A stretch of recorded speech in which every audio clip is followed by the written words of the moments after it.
ramdam ko sa palad ko, Edward.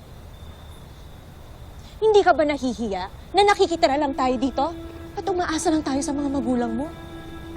Tapos sasabihan mo ko ng ganyan? Ito, tandaan mo pinakasalan kita dahil nangako ka sa akin na bibigyan mo ko ng magandang buhay. Kami ni Ashley. Pero, umapalpak ka naman lagi.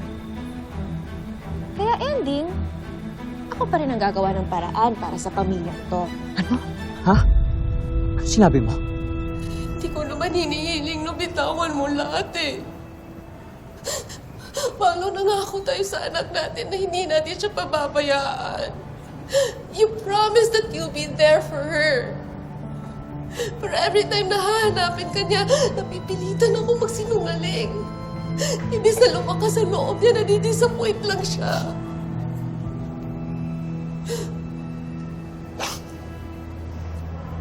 Hindi ko na alam.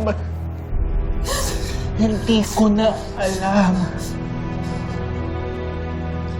One of these days, babalik na ako sa Torre Campo Real. Sandali.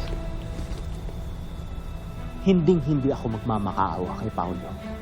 Lalong-lalo na kay Dan na tanggapin ka sa kumpanya. Sino ba nagsabi sa'yo na aasa ako sa'yo? Pagkatapos ng mga ginawa ko today, sila pa yung luluhod at magmamakaawa sa akin para bumalik ako sa kumpanya.